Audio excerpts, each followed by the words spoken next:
जैसा कि last episode में हमने देखा कि टैंग शैन ने अपने जहर से मार्शल सोल हॉल को बेहोश कर दिया था और अब श्रेक स्कूल जीत गया था। सब बहुत खुश होते हैं और बीबी डोंग टैंग शैंग के पास आकर टैंग शैंग से इनका जहर निकालने को कहती है, जिस पर टैंग शैंग अब वहाँ जाकर उनका जहर निकाल देता है। उसने जहर तो निकाल दिया था, लेकिन अब भी उसके जहर का असर लॉन्ग टर्म होने वाला था, इसलिए मार्शल सोल हॉल वाले दुखी हो रहे थे और बीबी डोंग को भी गुस्सा आ रहा था। अब टैंग शैंग जहर निकालने के बाद वापस अपने टीचर्स के पास जाने लगती है, लेकिन तभी वो नोटिस करता है कि सभी बड़े बड़े ग्रैंड मास्टर जो यहाँ मौजूद हैं, वो सब जीवू की तरफ देख रहे हैं और जीवू थोड़ी डरती हुई नजर आ रही है।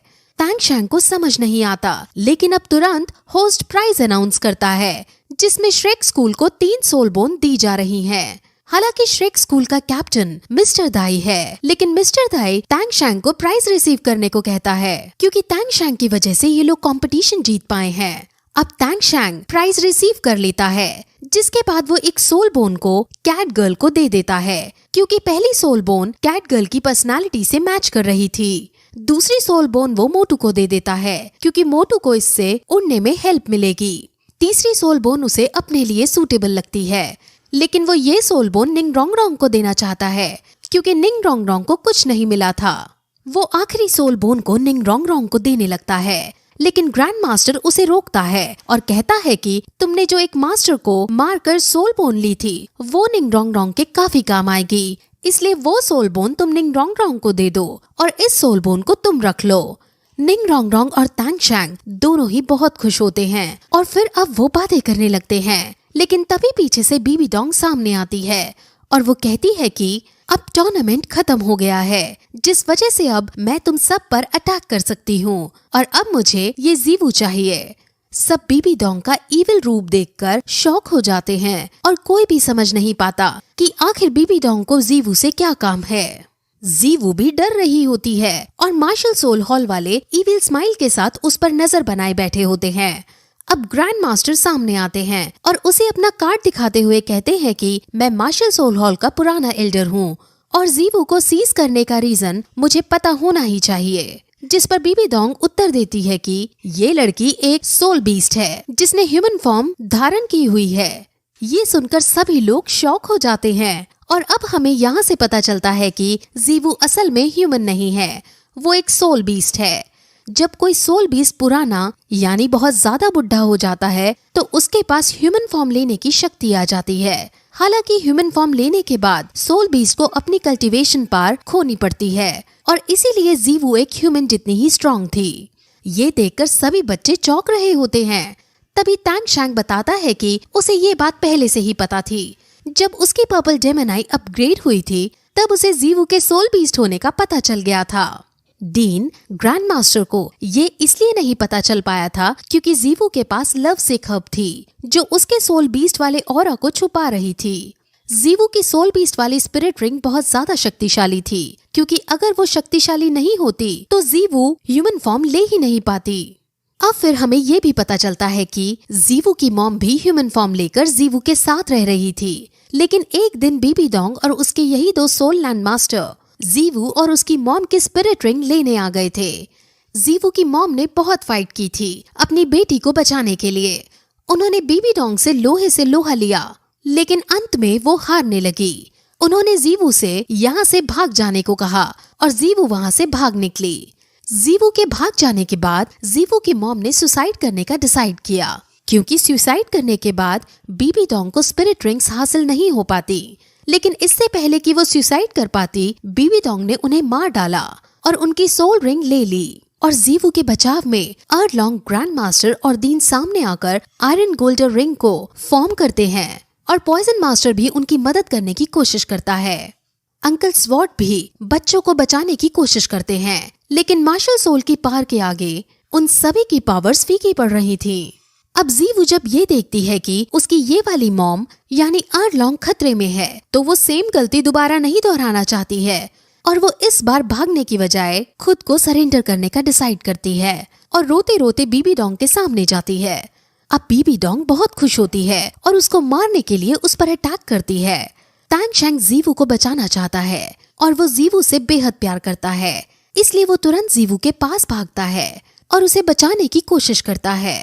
वो हैमर को बाहर निकालकर जीवू को बचाने की कोशिश करता है, लेकिन उसका हैमर बहुत छोटा था। अब सब डर जाते हैं, लेकिन तभी वहाँ एक बड़ा सा हैमर आता है जो सभी के अटैक्स को नलीफाई कर देता है। और वो हैमर और किसी का नहीं बल्कि तैन हाओ का है। तैन हाओ आसमान में था और वो एक शेर की तरह दहाड़ता है और मार्शल सोल के दोनों सोल लैंड मास्टर को पीछे हटने की धमकी देता है। ये सीन बहुत गूस बम्स देने वाला था, क्योंकि उसकी एंट्री इस मौके पर बहुत आइकॉनिक लेवल की थी। तैंग हाओ को देखकर बीबी डोंग डर जाती है और उन दोनों सोल लैंड मास्टर का भी फेस देखने लायक था। लेकिन अब बीबी डोंग अपनी मार्शल सोल की इज्जत यूं ही नहीं गवा सकती थी और वो तीनों लोग अब तैन हाओ पर अटैक करते हैं। वो तीनों कॉन्टिनेंट की सबसे बड़ी पावर थी और वो तीनों एक साथ अटैक करते हैं और तैंग हाओ भी अपनी फुल स्ट्रेंथ के साथ उन पर अटैक करता है और इस स्ट्राइक में बहुत ज्यादा एनर्जी प्रोड्यूस होती है, जिससे सारे बच्चे बेहोश हो जाते हैं और बीबी डोंग और उसके दो सोल लैंड मास्टर बहुत ज्यादा घायल हो जाते हैं। ये देखकर ग्रैंड मास्टर बहुत शॉक होता है, क्योंकि तैंग हाओ सिर्फ थोड़ा सा ही इंजर्ड हुआ था और वो अब तैंग शैंग और जीवू को अपने साथ ले जाता है। बीबी डोंग दांत पीसती रह जाती है और अब उसके पास श्रेक स्कूल के बाकी लोगों को मारने का कोई कारण नहीं था, इसलिए वो उन्हें यहाँ से जाने देती है और अब सभी सेक्रेट टेम्पल से चले जाते हैं। Secret temple martial soul hall की आन बान शान थी, लेकिन वो अब यहाँ तबाह हो चुका था, जिसे देखकर ग्रैंड मास्टर समझ जाता है कि मार्शल सोल हॉल अब चुप बैठने वाली नहीं है और अब आगे तैंग शैंग के लिए बहुत परेशानी आने वाली है।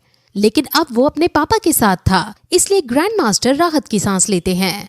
अब श्रेक स्कूल वापस जा रहा था और सभी बच्चे तैंग शैंग के पापा की तारीफ कर रहे थे और मोटू ने तो उन्हें अपना हीरो भी बना लिया था। डीन भी अब कहता है कि अगर तैन हाओ वहाँ नहीं आता तो आज हम सब जिंदा नहीं होते। अब चीफ निंग उन सभी से विदा लेती है और वो अपनी बेटी को वापस ट्राइब में ले जाने लगती है, क्योंकि अब सभी ग्रेजुएट हो चुके थे। ऑस्कर भी वहाँ आकर उनसे की बाओ एम्बर ट्राइब ज्वाइन करने की परमिशन मांगता है, जिस पर चीफ निंग खुशी खुशी हाँ कर देते हैं, क्योंकि वो तो चाहते ही थे कि उनके ट्राइब में ऐसे टैलेंटेड बच्चे आए। निंग डोंग डोंग भी सोचती है कि अब मुझे इसे वो रूल समझा ही देने चाहिए। ये रूल्स क्या हैं वो आगे पता चलेंगे।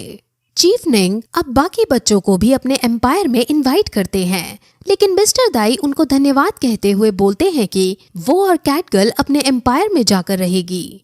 और मोटू भी कहता है कि वो तैंग शैंग की तरह ही फ्री रहना चाहता है और वो दुनिया घूमने के बाद श्रेक स्कूल में वापस आकर यहाँ सेवा प्रदान करेगा।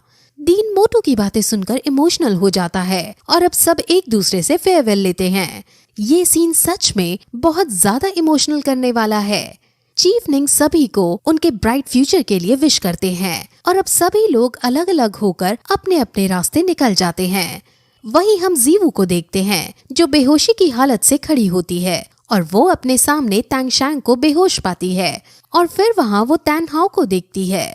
वो तैन हाओ को ग्रीट करती है, लेकिन तैन हाओ उदासी के साथ उसे कहता है कि मैं एक सोल लैंड मास्टर हूँ और मुझे तुम्हें बंदी बनाना चाहिए और तुम्हें मारकर तुम्हारी स्पिरिट रिंग तैंग शैंग को देनी चाहिए ताकि तैंग शैंग स्ट्रॉन्ग हो सके, लेकिन मैं ऐसा नहीं करूँगा। जीवू उससे पूछती है कि आप ऐसा इसलिए नहीं करोगे क्योंकि तैंग शैंग और मैं एक दूसरे से प्यार करते हैं, जिस पर तैंग हाओ हाँ करता है और बताता है कि तैंग शैंग की मॉम भी एक सोल बीस्ट थी और मुझे भी एक सोल बीस्ट से प्यार हुआ था और इसी चक्कर में काफी लोगों से मुझे दुश्मनी मोल लेनी पड़ी थी और अंत में हमारे प्यार का अंजाम मुझे और मेरी वाइफ दोनों को झेलना पड़ा। मेरा बेटा अभी इतना स्ट्रॉन्ग नहीं है जो दुनिया से दुश्मनी मोल ले पाए, इसलिए तुम्हें अब उसके जागने से पहले यहाँ से स्टार दो फॉरेस्ट में जाना होगा। वो फॉरेस्ट तुम्हारे लिए सेफ होगा और तुम वहाँ शांति से रह सकोगी। जीवू तैंग शैंग से बहुत ज्यादा प्यार करती थी और वो बहुत रोती है, लेकिन उसे पता था कि जो कुछ तैंग हाओ कह रहा है वो सब सच है और इस वजह से वो रोते रोते वहाँ से चली जाती है। अब थोड़ी देर बाद तैंग शैंग की आंख खुलती है और वो अपने पापा को देखकर बहुत खुश होता है और फिर अपने आसपास जीवू को देखने लगता है, जिस पर उसके पापा बताते हैं कि वो अब जा चुकी है और ये सुनकर तैंग शैंग के होश उड़ जाते हैं और फिर यही ये एपिसोड खत्म हो जाता है।